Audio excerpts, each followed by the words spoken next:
අල්ලගෙන ගියොත් එහෙම අනිවාර්යෙන් ඔයාලට ගොඩ දාගන්න පුළුවන් IT කියන දේ. ඉතින් ආසාවෙන් ඉගෙන ගන්න. 2025 අවුරුද්දේ මොල් අයිලන්ඩ් රෑන්ක් 10 තියෙන 10 දෙනාම කොමර්ස් ප්ලස් ICT කරපු අය. ඉතින් ඕගොල්ලන්ගේ Z එක හොඳට හැදෙනවා IT කරාම. ඒ කියන්නේ IT කරපු පළියට හැදෙන්නේ නැහැ. IT කරලා හොඳ රිසල්ට් එකක් දාන්න ඕනේ. මට දැනෙච්ච දේ මට නම් IT එච්චර එහෙම ලොකුවට අමාරුවකුත් නැහැ. හැබැයි ලේසිත් නැහැ. O level IT කරන්නේ නැතුව A level IT කරන ළමයි ඕන තරම් ඉන්නවා.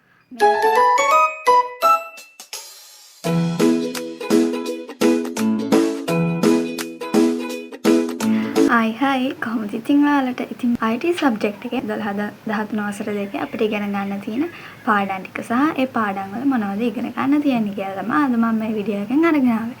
මොකද දැන් 2028 A level කරන නංගිලා මල්ලිලා මේ වෙද්දී O level ලියලා ප්‍රතිඵල අපේක්ෂාවෙන් ඉන්නවා. ඉතින් සමහරු මේ වෙද්දී සබ්ජෙක්ට් තෝරගෙන පන්ති යනවා. ඉතින් සමහරු හොයනවා තාම මොන ස්ට්‍රීම් එකෙන්ද මම කරන්නේ මොන සබ්ජෙක්ට්ස්ද මම කරන්නේ එහෙම කියලා. ඉතින් එහෙම හොයද්දී මගෙන් අහපු ප්‍රශ්නයක් තමයි අක්කේ මේ IT අමාරුයිද? IT වල මොනවද තියෙන්නේ? ඒ කියන්නේ O level IT කළාම තියෙන්න ඕනද? A level IT කරන්න?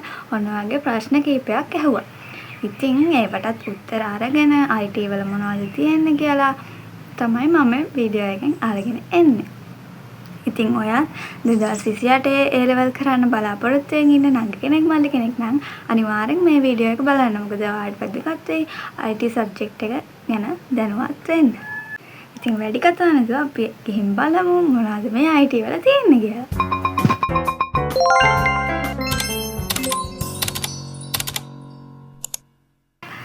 මම පොඩි නෝට් එකකුත් දාගත්තා මේකේ.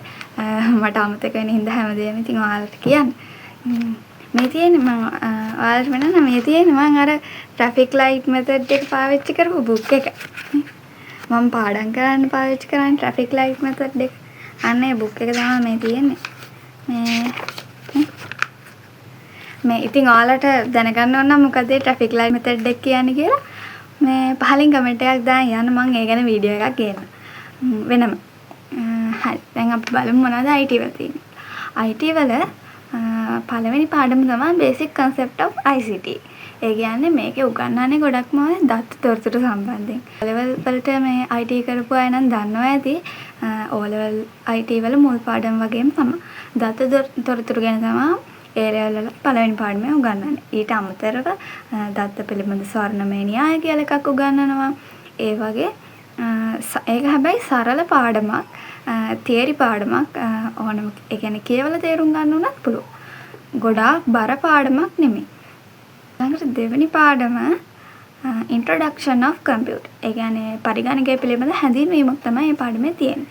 ඒ කියන්නේ ආදානුපාංග, ප්‍රතිදානුපාංග, ආචයනුපාංග, ඊට පස්සේ කම්පියුටර් එකේ ඉවැලුවේෂන් එක. ඊට පස්සේ ඒක දිනනවා තව ඉගෙන ගන්න.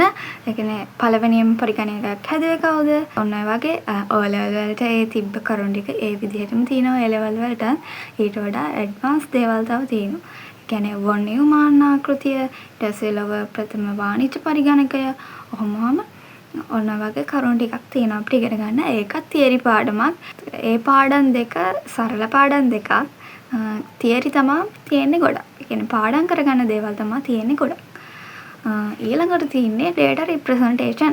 ඒ කියන්නේ ගොඩක් number system කියලා තමයි මේ පාඩම ගොඩක් අය දන්නේ. ඒක උගන්වන්නේ number systems ටික. ඒ කියන්නේ ද්විමය සංඛ්‍යා පද්ධතිය, අෂ්ටමය සංඛ්‍යා පද්ධතිය, ඊට පස්සේ දශමය සංඛ්‍යා පද්ධතිය, ෂඩ්දශමය සංඛ්‍යා පද්ධතිය. එතකොට ඒවා අතර පරිවර්තනයන් කරන්නේ කොහොමද කියලා උගන්වනවා. ඒ කියන්නේ ද්විමය එකක් දශමය කරන්න, දශමය එකක් ද්විමය කරන්න, ද්විමය එකක් අෂ්ටමය කරන්න, අෂ්ටමය එකක් ද්විමය කරන්න. ඔන්න ඔය වගේ ඒ කියන්නේ සංඛ්‍යා පද්ධති හතරම ඒ සංඛ්‍යා පද්ධති වලට පරිවර්තනය කරන විදිහ ක්‍රම එතකොට තියෙනවා 12ක්. ඒ කියන්නේ එක සංඛ්‍යා පද්ධතියක් සංඛ්‍යා පද්ධති තුනකට කන්වර්ට් කරන්න තියෙනවනේ. එතකොට එහෙම සංඛ්‍යා පද්ධති හතරක් තියෙනවා. හතර ගානේ 3ක් 12යි. එතකොට ඒ ක්‍රම 12ම අපිට උගන්වනවා. ඒ වගේම තව තියෙනවා ones complement twos complement කියලා. ඒ කියන්නේ ඔය පරිගණක වල කියන්නේ ඉස්සර පරිගණක වල කැල්කියුලේෂන් වෙච්ච විදිහ වෙනස්. වර්තමානයේ කැල්කියුලේෂන් වෙන විදිහට වඩා.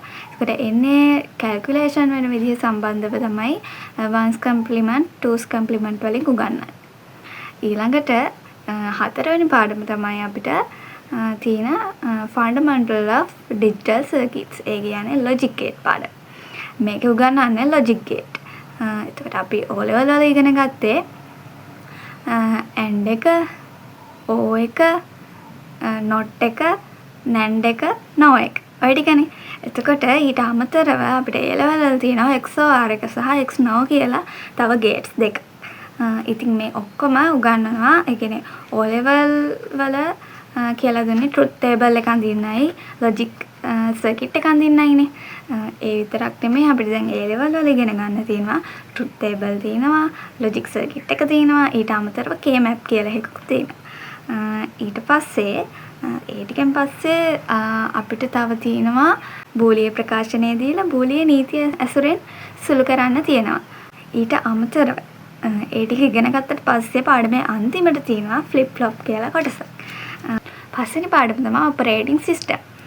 ඒක ඉතින් අපිට O level වල තිබුණානේ. O level වල තිබුණාට වඩා ගොඩක් advanced දේවල් තියෙනවා A level වල. ඒ කියන්නේ operating system එකේ calculation පවා කරන්න. ඒ කියන්නේ calculation part එකකුත් තියෙනවා අපිට ගණන් හදන්න. ඒ කියන්නේ operating system එකක් ඇතුලේ ඒ සිද්ධ වෙන ක්‍රියාවලිය ඔක්කොම උගන්වනවා මේ operating system කියන පාඩම ඇතුලේ. ඊළඟට 6 වෙනි පාඩම networking. networking වල අපිට theory part එකක් තියෙනවා මුලින්ම. theory ටික ඉගෙන ගත්තට පස්සේ අපිට තියෙනවා calculation part එකක්. ඒ කියන්නේ networking පාඩමේ ගණන් හදන කොටසකුත් තියෙනවා, theory කොටසකුත් තියෙනවා. එතකොට මේ ගණන් හදන කොටස ගොඩක්ම අපිට subnetting ගැන තමයි උගන්වන්නේ. ඒ කියන්නේ දැන් අපි ජාලයක් ගත්තාම ඒ ජාලෙට උපජාල එහෙම තියෙනවනේ. එතකොට ඒ උපජාල වලට කැඩෙන විදිහ. ඊට පස්සේ ඒ වගේ IP addresses කොහොමද කැඩෙන්නේ? අන්නේ දේවල් තමයි මේ calculation part එකේදී අපිට ඉගෙන ගන්න තියෙන්නේ. ඊට පස්සේ calculation part එකෙන් පස්සේ අපිට ඉගෙන ගන්න තියෙනවා network diagram අඳින්න. ඒ කියන්නේ ජාලයක් පිහිටවද්දී අපි කොහොමද ඒක පිහිටවන විදිහ, ඒක සම්බන්ධ වෙලා තියෙන විදිහ, ඒ එක එක උපජාල එකතු වෙලා කොහොමද ඒ ජාලය නිර්මාණය වෙලා තියෙන්නේ කියලා ඒ diagram අඳින්න අපිට ඉගෙන ගන්න තියෙනවා. ඉතින් ඊළඟට 7 වෙනි පාඩම අපිට තියෙන්නේ system analysis and design. ඒ කියන්නේ information system කියන පාඩම. මේ පාඩමේදී අපිට ප්‍රධාන වශයෙන්ම ඉගෙන ගන්න තියෙන්නේ තොරතුරු පද්ධති ගැන. මේ පද්ධතියක කොහොමද වැඩ කරන්නේ කියන එක ගැන තමයි අපිට ඉගෙන ගන්න තියෙන්නේ. ඒ කියන්නේ පද්ධතියක් හදද්දී ප්‍රධාන පියවර කිහිපයක් තියෙනවා. ඒ පියවර කිහිපය ඒ පියවරයන් වලදී කොහොමද මේ දේවල් වෙන්නේ කියලා ඒ දේවල් theory part එක විදිහට අපිට ඉගෙන ගන්න තියෙනවා. ඊළඟට අපිට තියෙනවා ඒ theory part එකෙන් පස්සේ DFD අඳින්න. DFD කියන්නේ data flow diagram. ඒ කියන්නේ මේ පද්ධතියක් ඇතුලේ කොහොමද data ගලාගෙන යන්නේ? කොහොමද මේ දත්ත එකින් එකට පිළිවෙලට ඒ අදාළ විදිහට ගලාගෙන යන්නේ කියන එක තමයි මේ data flow diagrams වලින් පෙන්වන්නේ.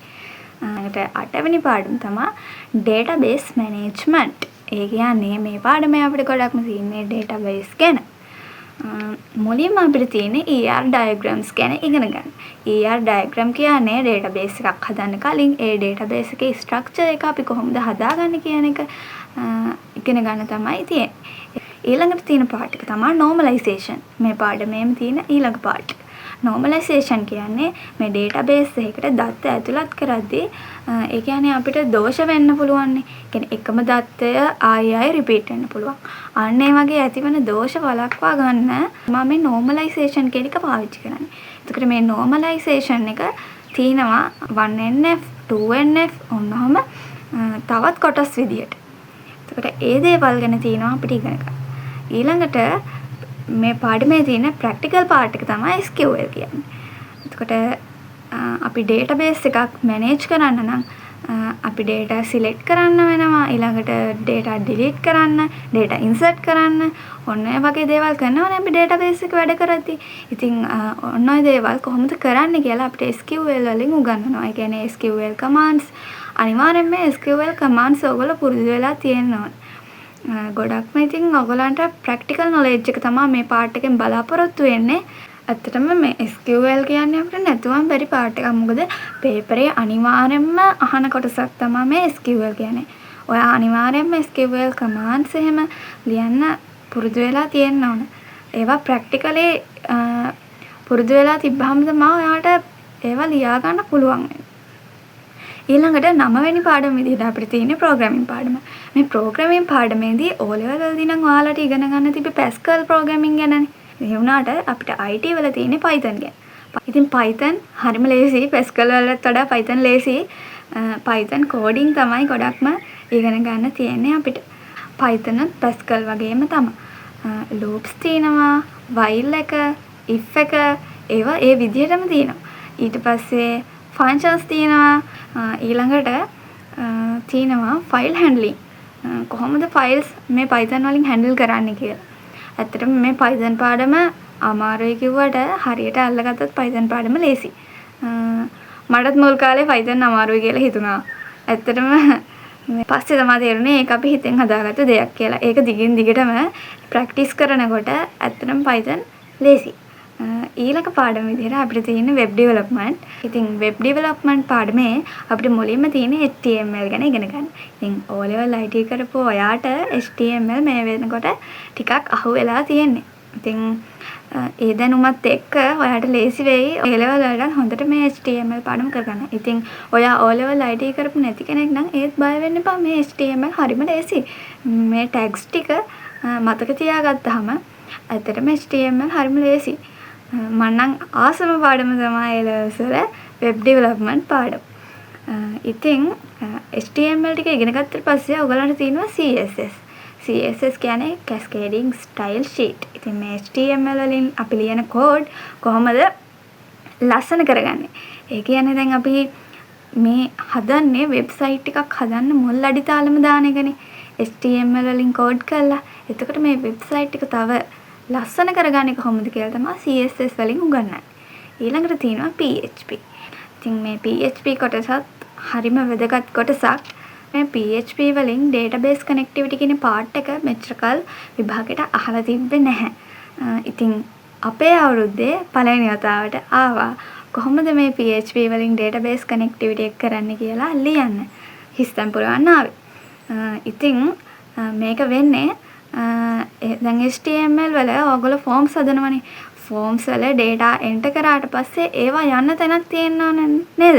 දැන් forms වලින් අපි data collect කරගත්තට ඒ ටික ගබඩා වෙන තැනක් තියෙනවානේ. අන්න forms වලින් ගන්න data ටික ගිහින් ගබඩා වෙන්නේ database එක. එතකොට ඒ database එකට අපි forms වලින් ගන්න data ටික යවන්නේ කොහොමද? HTML එකයි database එකයි connect කරන අන්නේ අතර part එක තමයි database connectivity කියලා PHP වලින් අපි කරන්නේ. ඊට පස්සේ 11 වෙනි පාඩම විදිහට අපිට තියෙන්නේ Internet of Things IoT. IoT කියන්නේ ඇත්තටම හරිම රසවත් පාඩමක්. එතකොට ඔය Arduino board එක එහෙම වැඩ කරන්න කැමති අයට එන්නේ වගේ ගොඩක් අර practically ඒ කියන්නේ ඒවා ගැන අත්හදා බලන්න කැමති අයට ඒ පාඩම ගොඩක් රසවත් පාඩමක් වෙයි. මම නම් ඉතින් ඇත්තටම ඔය සම්බන්ධව ඇත්තට ඉන්ට්‍රෙස්ට් එකක් නැහැ.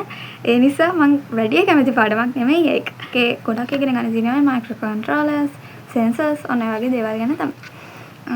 ඊට පස්සේ අපිට තියෙනවා ICT in business.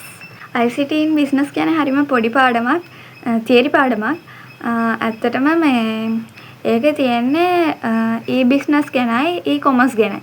ඒ කියන්නේ සාමාන්‍යයෙන් commerce පැත්තට චුට්ටක් බරයි වගේ. ඒක ඉතින් වැඩි අවුලක් නැහැ. කියවලා තේරුම් ගන්න පුළුවන්. ඒක කියන්නේ තියරි ටික පාඩම් කරගන්න ඕනේ. එහෙම ලොකු ඇඩ්වාන්ස් පාඩමක් නෙමෙයි ඒක. ඉතින් ඊළඟට 13 වෙනි පාඩම. කියන්නේ අපිට ඉගෙන ගන්න තියෙන අන්තිම පාඩම විදිහට අපිට තියෙන්නේ new trends and future directions. ඒ කියන්නේ IT කොහොමද අනාගතයේදී apply වෙන්නේ? අනාගතයේදී මේ ලෝකෙට apply වෙන්නේ කොහොමද කියලා තමයි ඒක උගන්වන්නේ. ගොඩක් ඔය ඒජන්ට්ලා ගැන, ඒ කියන්නේ AI සම්බන්ධ ඒජන්ට්ලා ඉන්නේ. අන්න ඒගොල්ලෝ ගැන පොඩි අපිට ඩයග්‍රෑම් වගේ තඳින්න දින අය ඒජන්ට්ලා සම්බන්ධව. ඉතින් ඒකත් එහෙම ලොකු පාඩමක් නෙමෙයි. මම දවසකින් දෙකකින් වගේ ඉවර කරන්න පුළුවන් චූටි පාඩමක් ඒක.